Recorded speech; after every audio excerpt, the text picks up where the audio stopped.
মদিনার নবী বলেন, ও সন্তানের মা বাবারা, সন্তানের বয়সটা যখন 7 বছর হবে, সন্তানের দাওয়াত দিয়া নামাজের মুসাল্লায় দাঁড় করাও। যদি 10 বছর হয়ে যায়, শাসন যদি করতে হয়, শাসন করিয়ে হলেও নামাজের মুসাল্লায় দাঁড়াও। কারণ ছোট থেকে যদি পারাইয়া না উঠাও, তাহলে সন্তানকে গড়ানো কোনোদিন বড় হলে হবে না। 10-এর পরে ঘাড় সোজা হয়ে যাবে, ওই সন্তানকে আর বাঁকা করতে পারবে না। এই জন্য 7 বছরের সময় ও আব্বা জান, সন্তানটারে নামাজের মুসাল্লায় দাঁড় করায় দাও, দাওয়াত দাও। 10 বছরের সময় একটু গরম কথা বলো, শাসন করিয়া তারপরে লাইনে উঠায়া দাও। এখন আমরা ওই ছোটবেলার থেকে পাগড়ি পরা শিখছি, মাদ্রাসায় যাইয়া ওস্তাদের সামনে কেমনে বসা লাগে আদব শিখলাম, পাগড়ি বাঁধা শিখলাম। ওই জায়গার আমলটা এখনো মোহাব্বতের সাথে করি। রাতের বেলা তাহাজ্জুদের অভ্যাস করেছি। ওই সময়ে যদি আমাদেরকে আমাদের ওস্তাদেরা তাহাজ্জুদের অভ্যাস না করাইতেন, এখন তাহাজ্জুদ পড়তে মনে চাইতো না। ও আল্লাহর বান্দারা, মদিনার নবী যদি বলে অল্প ছোট বয়সে গড়াইয়া উঠাও, নামাজের মুসাল্লায় দাও, সূরা কেরাত পারে না, এমনি এমনি দাঁড় করাও, আস্তে আস্তে শিখবে।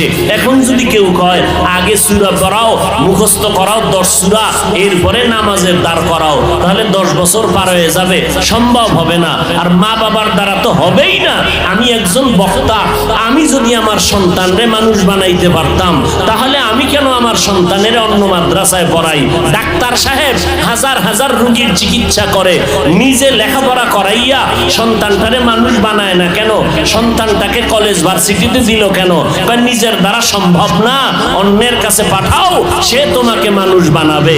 এখন আল্লাহর নবী বললেন ছোট থেকে গড়াও। আবার যদি কোনো আলেম বলে মাদ্রাসায় সন্তানকে ছোট বয়সে দিয়া সন্তানের কোনো লাভ হবে না, পাগড়ি বাঁধাইয়া মাথা নষ্ট করে দিলা, সন্তানগুলো পঙ্গু হয়ে যাইতেছে, আল্লাহর কসম, আমার সোনার বাংলায় তাকায় দেখো, যারা হেফজখানায় পড়ে, যারা মক্তবে পড়ে, নুরানি মাদ্রাসায় পড়ে, একটা সন্তান আজ পর্যন্ত মাথা নষ্ট হয় না। বরং এই ছোট বাচ্চা তাকরিমের মতো বাচ্চাটা ওই 111টা রাষ্ট্রের মধ্যে আমার সোনার বাংলার সম্মান নিয়ে আসলো কোরআন পড়ানোর মাধ্যমে। 8 মাসে সন্তান কোরআন হেফজ করে ফেললো। ওরে নবীর উম্মতের দল, আর কোন আলেম যদি বলে এই সন্তানগুলো মাদ্রাসায় দিয়া অল্প বয়সে এদের পঙ্গু বানায় লাভ নাই, খোদার কসম করে বলবো, ওই নবীর হাদিস মতে এই আলেমকে আহলে বাতিল সারা বলার কোনো রাস্তা নাই। ওই বান্দা হক না বাতিল? আমরা হকের পক্ষে না বাতিলের পক্ষে? এরে নবীর উম্মতের দল, হ্যাঁ, 2-1টা অপ্রীতিকর ঘটনা হয়ে যায়। এটা মা বাবার বেলায়ও হয়, সন্তানের একটা থাপ্পড় দেওয়ার অন্যায় করেছে, এমন মাইর দিছে হসপিটালে দৌড়, এরকম হয় না?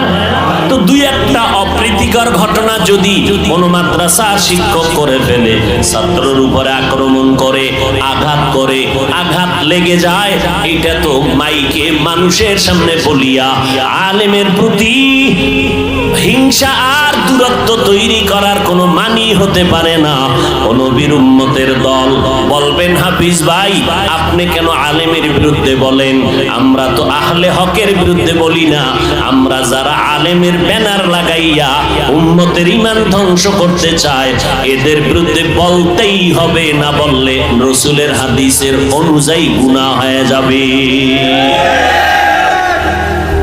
ভাইরা আমার, এই জন্য খুব সাবধান, সন্তানগুলোকে মানুষ বানাবেন। আর মানুষ বানানোর একমাত্র কারিগরি আদর্শ হলো মদিনাওয়ালা নবীর আদর্শ। এরে নবীর আশিক, আল্লাহর নবী সুন্দর আদর্শ উপহার দিয়ে গেলেন। আল্লাহ বলেন, রবের সাথে যারা মুলাকাত করতে চাও, শুধু তাদের জন্য কর্মসূচি নেক আমল করো। সবার আমলের দরকার নাই, আমলকে করবে আল্লাহ কয় আমার সাথে যাদের মোলাকাতের আশা আছে তারাই শুধু নেক আমল করবা। যারা মালিকের সাথে মোলাকাতের চিন্তাও নাই তাদের নেক আমলের কোনো দরকারও। या इलाही मुझसे मुझको दूर कर ताकि देखो मुझ में तुझको एक नजर। আসলে কারবার কি, মালিকের দেখার তামান্না কলবে আসবে কখন?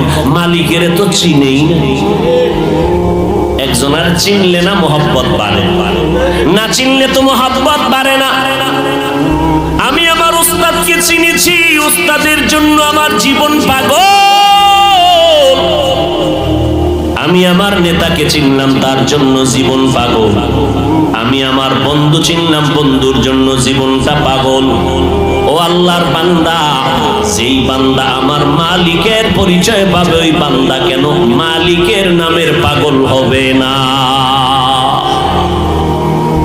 আল্লাহ তাআলা বলেন, রবের সাথে মুলাকাত যারা করতে চাও তারা নেক আমল করবা, তবে সাবধান শিরিকের মধ্যে ঢুকবা না, শিরিকের মধ্যে ঢুকবা না, খবরদার।